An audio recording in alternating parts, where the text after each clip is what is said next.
Should you be upgrading your Criterion Blu-rays to 4K? I'll be answering that question this evening.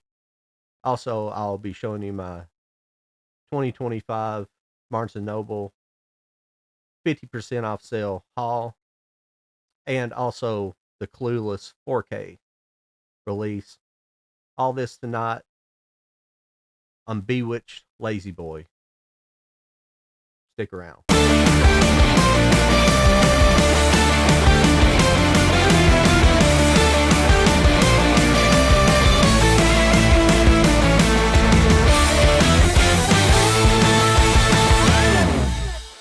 Hello, everybody. Welcome back to the channel. I am Bewitched Lazy Boy, bringing you some new content this week on this brand new channel. I appreciate if everybody would subscribe to the channel. I'd appreciate it if you like this content. Also, give it a thumbs up. Helps me in the algorithms. All that jazz you hear from everybody. I appreciate it. So, the question is, should you upgrade your 4Ks to Blu-ray, or your Blu-rays to 4K? And I would say with Criterion Collection, they always do such an excellent job on their restorations and their scans, their 4K scans and 8K scans, 6K scans, stuff like that. And I just think that yes, but I've kind of make decisions of things I do and don't, because I just don't want, because the vast majority of my collection is Blu-rays, and it's just hard going back. They're too expensive to replace versus some other things. Some things are just gotta buy. You got to buy them or not. Everybody has those certain movies, and this week it kind of comes in like that with my haul. So I want to kind of get into that, and we'll kind of discuss all of that while we're going through it. So the first up is kind of the prime example of what I'm talking about. And I apologize. This is Brazil, but I apologize. I recorded this video earlier in the week. I think around Monday I recorded it, and then when I went to pull it off my phone, which I'm not doing that anymore. I'm doing this with a different setup now. But what happened is I started recording it, and I don't know if it got corrupted and it just cut off, but I didn't get the video. I shot the whole video, but what it was is I had all these wrapped up and I cut them open and showed you everything. So let's get started. So Brazil's a good example of this. This is a movie that I really really love. This movie. I love Terry Gilliam, all his stuff, all of his fantasy sci-fi movies, just amazing. This is a movie that I definitely wanted, but I debated for a minute while I was trying to decide if I even wanted to do a Blu-ray haul this year, or just not even a haul, just go buy some movies. So I decided on this one because this is a definite upgrade that I wanted, and I actually haven't got to watch the entire movie yet. I watched about 45 minutes of it, and the transfer looked great, which I imagine this is in the era of film stock that they would shoot on, like in the early 80s, late 70s, early 80s, that really transfers up to 4K really well. Actual, probably, I assume this was probably shot on 35 millimeter. I don't know exactly. He may have done some 70 millimeter, but I doubt it, because he usually had pretty limited budgets, but it's probably shot on 35 millimeter. I could find all that stuff out, but it's just funner to guess. No, but this is Brazil. This is the 4K. That's why it sucks I don't have the sticker on there anymore. If you can see on the back, you might not. When I get close to the camera, I get out of the lighting, so I don't know if you can see it or not. Okay, the runtime. This is from 1983. Yeah, it's 1980. But this is one of my, this is one of my favorite movies of all time. Probably come in top 50. Definitely. I can't definitively tie down like one favorite movie. I've got so many movies of different eras that I've watched. It'd be hard to even do maybe top 10 from each decade, starting from the 30s for sure. 20s gets a little, when you get into silent films, I've seen a small amount, but I haven't seen tons. I've seen foreign silence, and I've seen domestic silence, and and I enjoy watching them, but finding them that that really blow your socks off is, it's what I kind of look for. But getting out of that, but yeah, let's get on to this. That you saw the back, and this is the inside. I like the disc color scheme. You get kind of the purple and pink on the lettering. You get the booklet. This is actually a 3 disc set as well. Special features, or I don't know why I'm backwards there. I wasn't backwards. I was right on the money. There we go. You've got your booklet. This is just your standard booklet. It pulls out the back, just to match production notes and things like that. Cast list. Just a great movie altogether. So moving on from Brazil, this is a movie that actually comes in a Blu-ray. I'm not sure if this is a new release for this year. I'm not positive, but I'd actually not seen this movie, and I have watched it since, and it's really good. If I'd have got the other video out, I hadn't seen it, but I had to watch this. This is one of the movies that I picked up that I really wanted to watch. This is Paper Moon by Peter Bogdanovich. There's the back. It has Ryan O'Neal, Madeline Kahn, and Tatum O'Neal. And before this, I meant to look up and see the relationship. I don't know if Ryan O'Neal's her father or sibling. I don't know. I'm sorry. I might flash it on the screen. I don't know. But this movie was fantastic. On the other description, I said it sounded like a little bit of a Bonnie and Clyde movie. It is, but it's not a violent one. Not murdering stuff. They're basically like, basically Ryan O'Neal's character is he gets kind of drafted to drive this little girl back to her parents or drive her back to some family. I think it's like in Oklahoma or Missouri. I think it's in Missouri, and he has to drive them back through. It takes place during like the Dust Bowl era in the late 20s, early 30s. This is 20s for sure, because like I said before in the other video, she's definitely kind of the women have that kind of flapper look to them. So the Dust Bowl was like the late 20s. It's before. I think it kind of extended into the early 30s. It kind of extends up to like the stock market crash in that era. Did it happen during the 30s? Am I wrong? Maybe I'm just being stupid. I've seen the Ken Burns documentary. I have it over here, and I just can't. I'm bad with dates sometimes. I used to be good. I used to love history, and I used to be able to good with dates, but I've got older and I've forgot stuff. But somebody can correct me in the comments if they want to. But he has to drive her back across country to. He has to drive her to like some family members after her parents die, and he turns out to be he's like a petty theft. He's basically running a Bible selling scam where he like goes up to people's houses and like, yeah, your husband. He kind of finds out that maybe the husband's already died, and he goes up to like the widow and it's like, yeah, he died. He bought this a month or two ago, and then they're trying to scam, but he's kind of bad at it. But she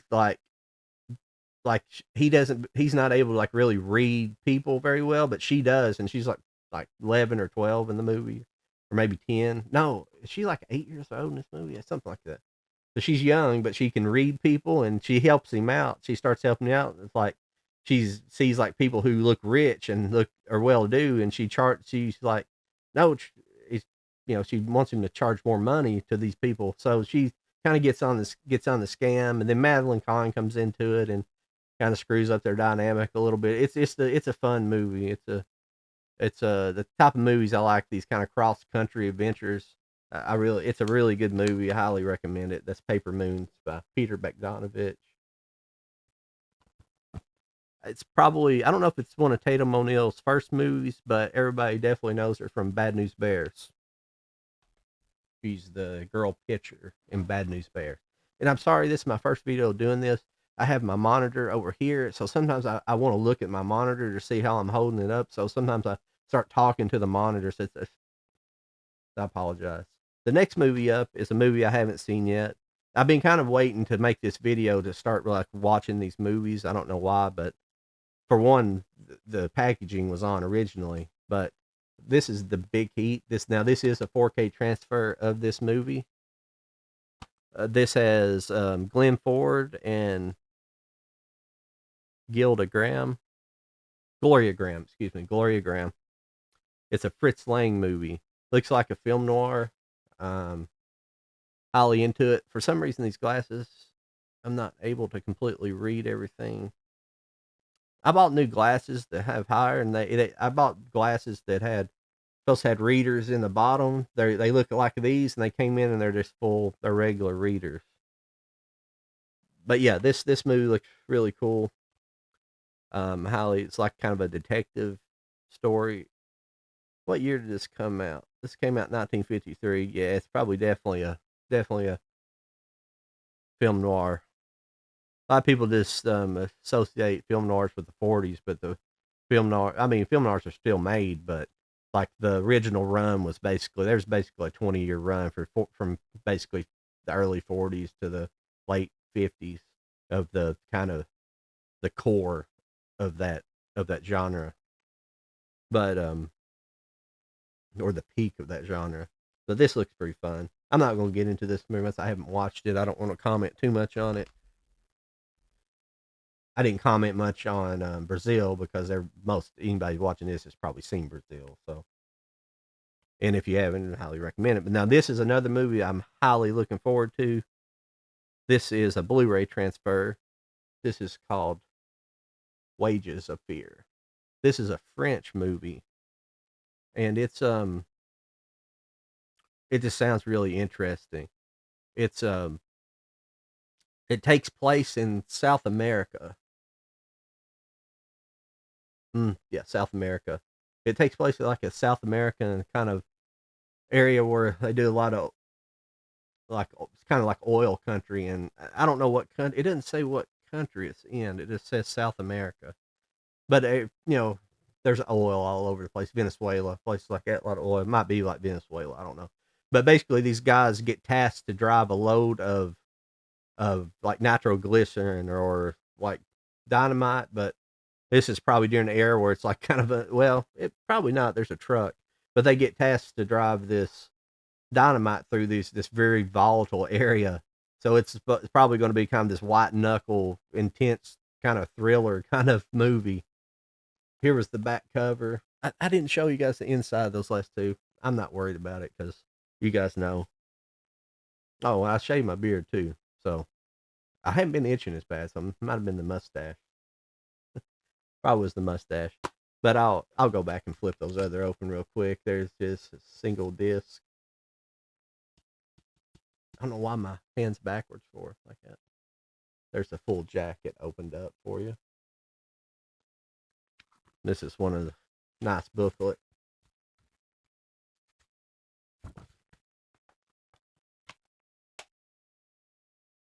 This is directed by,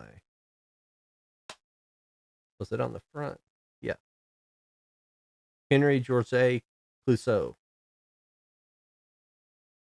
Clouzot. I apologize if I'm butchering the French name. I'm not sure exactly. It says Clouzot.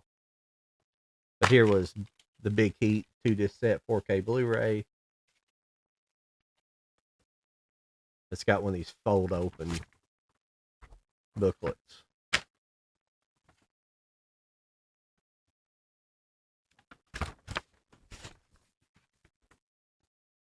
I'll get used to looking at the camera. This is a new setup, so it'll take me a minute. Paper Moon inside.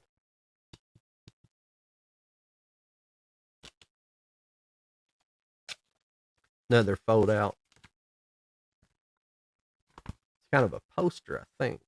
I think it's kind of a poster and no, it's just a big cutout, but it's a pretty cool kind of a poster if you wanted to make it into it. Now there's some other people. Randy Quaid's in Paper Moon as well. I forgot about that, but he's like in like one scene. He's not got a huge role. There's a couple other guys that show up that are, I think both of them are in Blazing Saddles. Like I think there's like three people that's in this movie that's in Blazing Saddles. So, but I don't know. I can't. They're actors that I know their faces, but I don't know their faces and their names. And it's yeah. So that's something to look forward to in there. I guess this movie would have kind of been this movie kind of came out in that similar time period, I guess. All right, couple more criterions for you guys. This is one I've been wanting. This is a 4K. I have no, I have this just I have this on DVD. I don't even have it on 4K or Blu-ray.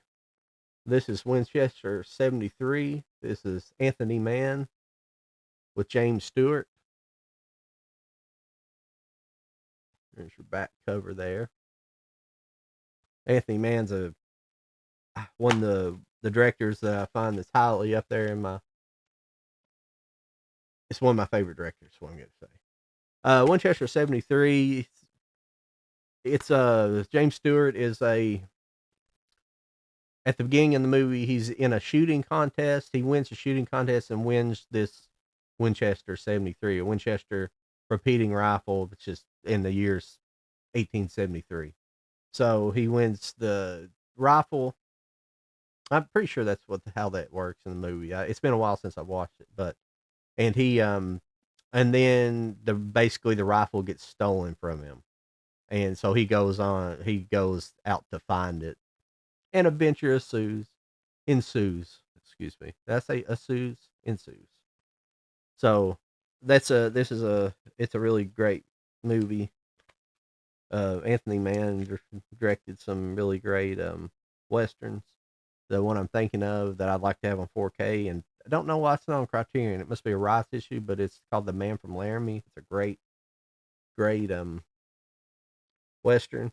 The reason I always know that movie is because of Patton Oswalt. He talks about it in his special, Feeling Kind of Patton, which I think he took it off Spotify because he's kind of it's not on Spotify. You can't listen to it because he kind of he's kind of a, Hollywood guy, if you know what I mean. And the kind of stuff he talks about back then in the early 2000s when it came out, probably not too kosher for what he believes now. So just some of the language, but it's a great album. It's a great comedy special, or great comedy album. I think it's cut from a couple of different albums, but I didn't pull the booklet for you. It's got a nice another fold out booklet. Got a kind of a panoramic picture on the back here.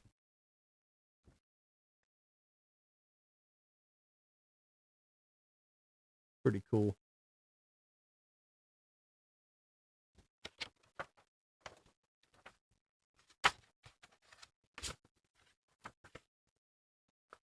That's Winchester 73, everybody.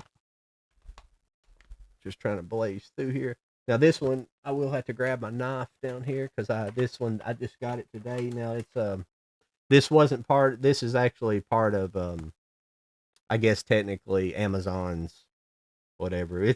They run the same deals whenever it happened with Barnes and Noble runs theirs. They run basically the same thing, but everybody knows that actually the 50% off sale at Barnes and Noble's not. They double their price during the year. I don't know why they do this. It's the stupidest thing I've ever seen, and I I don't know because I mean, if you have any sense, you're just going to order it off Amazon and pay. Usually, though, on Amazon during the year, I haven't bought like in the past year. I haven't been buying very much, so I don't know what the prices have been like. But this was $20. This is called Perfect Days. This is a Japanese film. It's by a guy called Wim Wenders, Japanese director. I don't know it. I know a little bit about it enough that it sparked my imagination and my attention for to get this and watch it. But this is basically about. Let's see here. I should have looked at this beforehand, and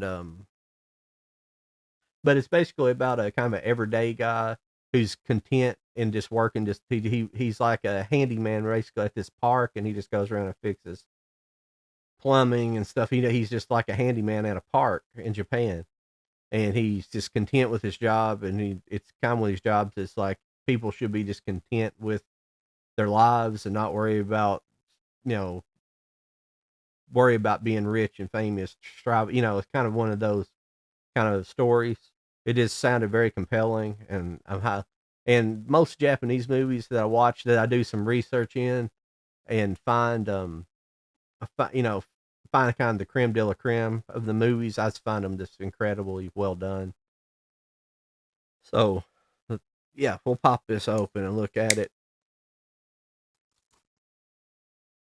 I've got to get more prepared for these videos. I like kind of just doing it off the cuff and being real about it, really just showing what I picked up and not getting in too depth about it, talking about all the actors and stuff in it, because really I'm not going to know any of the Japanese actors anyways until I see it. I mean, I don't watch that much cinema to start Japanese cinema to start recognizing them.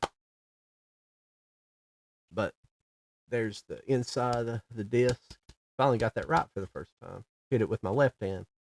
I want to go with my right hand because I'm backwards on the screen up here. I'll pull out the booklet here and maybe we can see the actor. And okay, the cast is Koji Yakuso.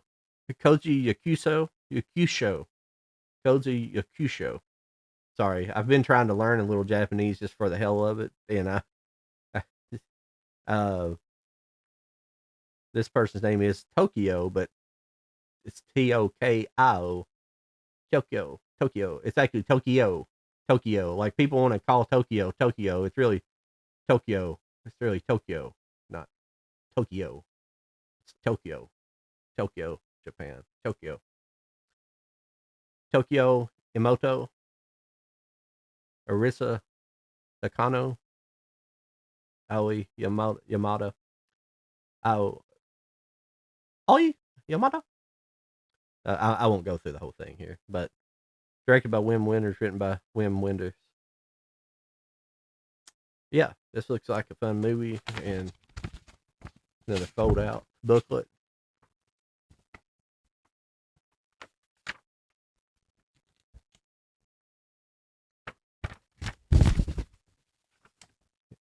Hit my microphone. Really cool. I've got a couple other Japanese movies I need to show you guys sometime. They might be things that I watch on Patreon. Once again, make sure you guys like, share, and subscribe. I may actually by the time I put this video together, I may come up with a little video package that scrolls up on the screen. I haven't made one yet, and I haven't tried to find one that for free yet. I can make them, but it's just I'm lazy about that stuff. But last but not least, I have taken a look at this. Now this is a movie that kind of draws in on should you replace it in 4K or not if you have the 25th anniversary. And I have the 25th anniversary steelbook. I didn't bother buying the steelbook with this. I'm just kind of done buying steelbooks because it's got to the point now where a lot of 4Ks are coming out on they come out, they're about $20. They're kind of at the regular Blu-ray price now, and spending in Amazon, sometimes the steelbooks can be up to $40, and there's just no reason to buy them. And I just got kind of tired of it. And this is not, I don't care if you collect them or not. It's great. They are interesting, but they're just not really worth it to me because I'm in it for the movies. Obviously, I have box sets. Excuse me. I have box sets and other things, but I just find that this satisfies my curiosity and what I need because I get the movie, because the movie's the art, not the box. Technically, the box could be considered art, but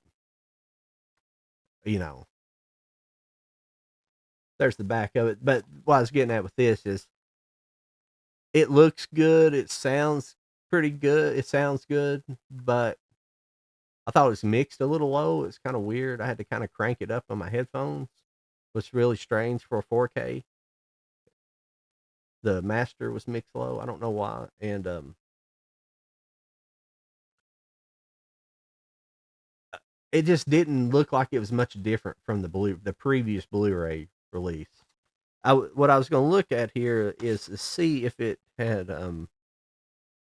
it doesn't say anything about there being an all new scan of it. So it was probably the 25th anniversary 4K scan, which should have been the 4K. I don't know why they didn't do it. I think a lot of people asked that question when that came out.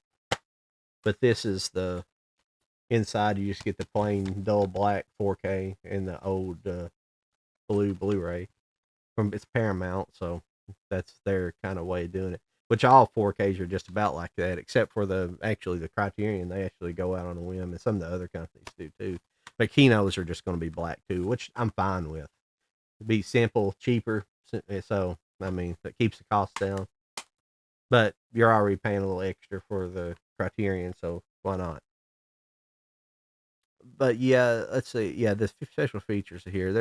It doesn't say anything about there being a new transfer of this movie, which the transfer looks good. It looked good before. I just don't know if it was. But this is one of those movies that I have to have in 4K. It's this one I really remember from high school. I was 16 when this come out, and I, it was supposed to be the age of the people in the movie. So I live in Kentucky, and they make fun of Kentucky in the end of it. So it's very funny. So yeah, that's Clueless. Great movie. Amy Heckerling, Alicia Silverstone, Paul Rudd, Stacy. I always forget her last name. I was trying to think of her last name. Stacy. It's not on the back here. I'm sorry. You guys know what I'm talking about. Brittany Murphy, Seth. I always want to call him Seth Green, but it's not Seth Green. It's Seth. I can't remember his name. I apologize. A lot of great actors in this movie. It was well done. This is one that I've never been a big Siskel and Ebert person. Not because anything wrong with the reviews. It's just I never watched them or read them in the paper much. But I do remember turning on the TV the Monday after this came out. I remember watching them talk about this and how they were just kind of, because I liked it, but I thought everybody would pan it. But like Siskel and Ebert, they like gave it 2 thumbs up. They thought it was great. And it's just a good, heartwarming movie. Um, Cher in the movie, Cher Horowitz, Alicia Silverstone's character, she's like, she's pictured at the beginning as being this kind of vapid, mindless person, and she turns out to kind of be the best person in the movie. She's like the most thoughtful, and actually always look. You've seen the movie, I mean, most of you have it. Let's say you're young, you're some young people. Well, everybody, that's all I have for this evening. I've went on probably for way longer than I probably should have, and I hope you guys you'll start liking my content. It's not all going to be physical media. It's going to be different things like the watch alongs. And with my watch alongs, I'm going to have some interesting stuff. I'm going to have some, I'm going to break back into like my older Adult Swim stuff. Some things people really didn't watch, and maybe watch an episode and watch movies on there and try to get into some movies that people don't watch, and you can go over. Hopefully you'll be able to go over to Patreon and watch them. I see other people do that, and they don't have a problem as long as it's behind. I hate it has to be behind a paywall. That sucks. I'm gonna do $5. Hopefully that's not a strain on most people. That's where I like to try to keep it. Eventually I might have to go up to. I don't want to go above 10, but at the beginning it's going to be 5 for a long time until, I would have to have a lot of people. But then that's the worst thing. It's starting low when you do have to raise the price. You raise the price after you get a bigger audience, but I don't know. but it's going to be 5 probably for a long time because it'll take me a long time to get much of an audience. I'll be perfectly honest with you. But we'll be doing some wild things like that. I'll be talking about some animes. I might put together a video about what current animes I'm watching and things like that. Um, I'll here in probably a few weeks, I'll probably break out the new Baby Metal album review, the Metal fourth album. I'll show you the vinyl and tell you my thoughts on the album. It comes out August 8th. Hopefully, I'll get my records by then, or hopefully a day or two before, maybe. I have 2 versions ordered. I bought one. I got the Spotify special edition. It's supposed to pre-ordered it. I pre-ordered it and paid for it. I haven't seen anything about it for a while. That was a long time ago when I pre-ordered that. And then they came out with a different special edition through like the Baby Metal site that has their picture on it. It's a little bit different, but they have a bunch of different vinyl editions. I'm not going to buy. They have one with each vinyl album has the girl. I'm not going to collect all of them. Two's too many for me, really. But I bought that one. But it's the reason I bought the Baby Metal site version with their picture on it with the Baby Metal. That's like I don't think they've ever had, unless there's been some special editions in the past.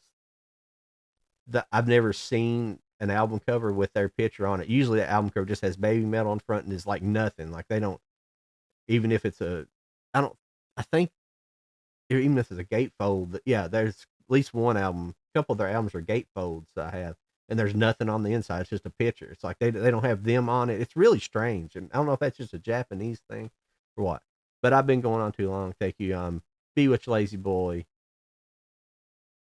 Tell me what you think about the video in the comments, and I'm going to see you guys later.